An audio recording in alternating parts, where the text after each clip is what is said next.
Neat పరీక్షల్లో అవకతవకలకు పాల్పడిన వారిపై కఠిన చర్యలు తీసుకోవాలని, నీట్ పరీక్షను మళ్లీ నిర్వహించాలని కర్నూలులో విద్యార్థి సంఘాల నాయకులు డిమాండ్ చేశారు. నీట్ పరీక్ష పత్రం లీక్ చేసిన ఎన్టీఏ సంస్థపై చర్యలు తీసుకోవాలని దేశవ్యాప్తంగా ఈరోజు విద్యా సంస్థల బంద్కు వామపక్ష విద్యార్థి సంఘాల ఆధ్వర్యంలో పిలుపునిచ్చారు. కర్నూలు కలెక్టరేట్ కార్యాలయం ముందు విద్యార్థి సంఘాల ఆధ్వర్యంలో ధర్నా చేశారు.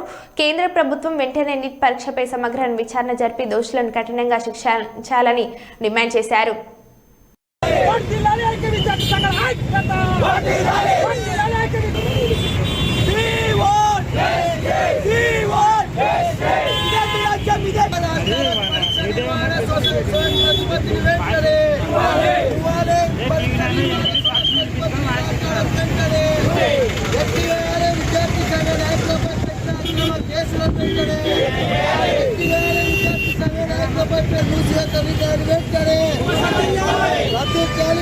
సమస్యలు వెంటనే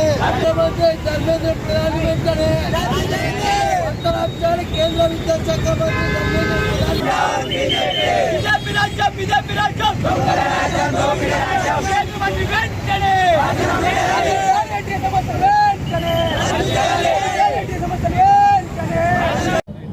ఈరోజు దేశవ్యాప్తంగా నీట్ ఎగ్జామ్ నిరసిస్తూ బంద్కు పిలుపునివ్వడం జరిగింది.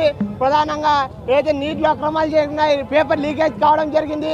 ఈ పేపర్ లీక్ కారకులైన వారిని వెంటనే శిక్షించాలి, అరెస్ట్ చేయాలి. ఈ పేపర్ ప్రధానంగా హర్యానా, పంజాబ్, గుజరాత్లో ఈ రాష్ట్రాల్లో పేపర్ లీకేజ్ కావడం జరిగింది. చాలామంది ఈ పేపర్ లీకేజ్లో చాలా ముఠాలు ఉన్నాయి. ఆ ముఠాలు వెంటనే వెతికి తీసి అరెస్ట్ చేయాలనేసి సందర్భం డిమాండ్ చేస్తున్నాం.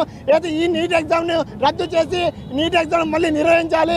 అదేవిధంగా ఈ పేపర్ నీట్కి కారకులైన ఎన్టీఏ సమస్యను వెంటనే రద్దు చేయాలనేసి, అదేవిధంగా ఏదైతే కేంద్ర విద్యాశాఖ మంత్రి ఉన్నారో వెంటనే ప్రధాన్ గారు రాజీనామా చేయాలని ఈ సందర్భంగా డిమాండ్ చేస్తున్నాం. అదేవిధంగా ఏదైతే ఇప్పుడు పార్లమెంట్ జరుగుతుంది, ఈ పార్లమెంట్లో నీట్ పైన చర్చ చేయకుండా మోడీ ప్రభుత్వం వెంటనే నీట్ పై చర్చ జరగాలి. అదేవిధంగా ఈ కారకులను వెంటనే అరెస్ట్ చేయాలనేసి ఈ సందర్భంగా డిమాండ్ చేస్తున్నాం. అబ్దుల్లా ఈరోజు దేశంలో చూసుకున్నట్లయితే మరి నీట్ పేపర్ అయితేనేం, నెట్ పేపర్ అయితేనేం, యూజీసీ పేపర్లు అయితేనేం ఈరోజు దేశవ్యాప్తంగా ఈరోజు లీకులు అవుతూ విద్యార్థి జీవితాలతో చెలగాట మాడుతున్నటువంటి ఈ బీజేపీ ప్రభుత్వంకి అనుబంధంగా ఉన్నటువంటి ఎన్టీఏ ఏజెన్సీని రద్దు చేయాలి. ఈరోజు విద్యార్థులు అనేక మంది వైద్య విద్యార్థులు నష్టపోతూ ఈరోజు మరి నీటి పేపరు లీక్ అయినా కానీ ఈరోజు బీజేపీ ప్రభుత్వం పార్లమెంట్లో చర్చ విధంగా తీసుకొచ్చినా కానీ ఈరోజు విద్యాశాఖ మంత్రి అయితేనేం, ప్రధానమంత్రి గారు అయితేనేం వీటిపైన చర్యలు తీసుకుపోవడం, వీటిపైన చర్చ జరపకపోవడం చాలా చిగ్గుచేటు. ఈరోజు దేశవ్యాప్తంగా కేజీ నుంచి పీజీ వరకు మరి విద్యా సంస్థలను విద్యార్థి సంఘాల బంద్ పిలుపునివ్వడం జరిగింది.